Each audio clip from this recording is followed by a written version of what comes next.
भगवान शिव और मां काली का भयानक तांडव। सनातन धर्म के विशाल ग्रंथों में भगवान शिव और मां काली के तांडव की अनेक कथाएं वर्णित हैं। इनमें से एक कथा ऐसी है जो भगवान शिव और मां काली के प्रचंड रूप और उनके तांडव की महिमा को उजागर करती है।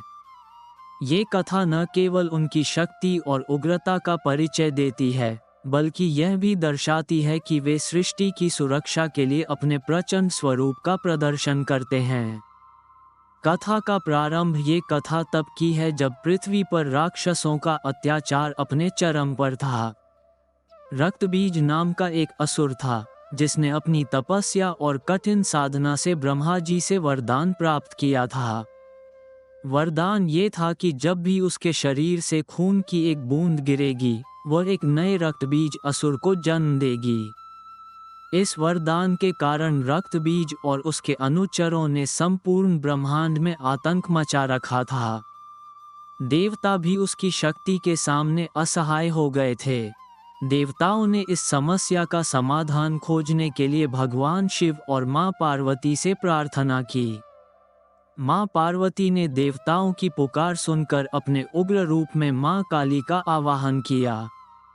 मां काली का रूप अत्यंत भयंकर और उग्र था। उनके शरीर का रंग काला था, उनकी आंखों से अग्नि प्रज्वलित हो रही थी और उनके हाथों में विभिन्न प्रकार के अस्त्र शस्त्र थे। मां काली का तांडव। मां काली ने रक्तबीज का सामना करने के लिए रणभूमि में प्रवेश किया। उन्होंने अपनी अद्वितीय शक्ति और क्रोध से असुरों का नाश करना शुरू किया। रक्तबीज के हर वार को वे आसानी से विफल कर देती थीं। जब उन्होंने रक्तबीज पर वार किया और उसके शरीर से रक्त की बूंदें गिरीं, तो उन बूंदों से और असुर उत्पन्न होने लगे। ये देखकर मां काली ने अपनी जिह्वा को फैलाकर रक्तबीज के रक्त को जमीन पर गिरने से पहले ही चाट लिया। उन्होंने अपनी जिह्वा से रक्तबीज के हर नए स्वरूप को भी निगल लिया। मां काली का ये रूप अत्यंत भयंकर और प्रचंड था। उन्होंने न केवल रक्तबीज का संहार किया, बल्कि उसके सभी अनुचरों को भी समाप्त कर दिया। तांडव की सीमा। मां काली के इस उग्र रूप ने समस्त सृष्टि को भयभीत कर दिया। उनके क्रोध और तांडव से संपूर्ण ब्रह्मांड में एक प्रकार की अशांति फैल गई। देवताओं ने मां काली को शांत करने के लिए अनेक प्रयास किए, लेकिन उनका क्रोध और तांडव थमने का नाम नहीं ले रहा था। तब भगवान शिव ने स्वयं मां काली को शांत करने का निर्णय लिया। वे मां काली के मार्ग में लेट गए।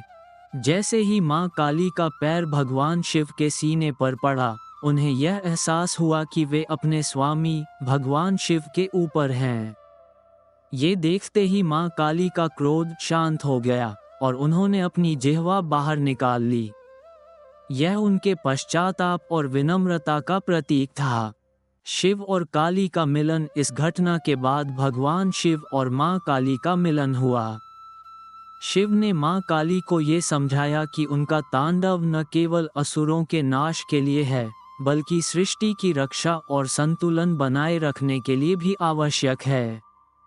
मां काली ने अपने उग्र रूप को त्याग कर शांत रूप धारण किया।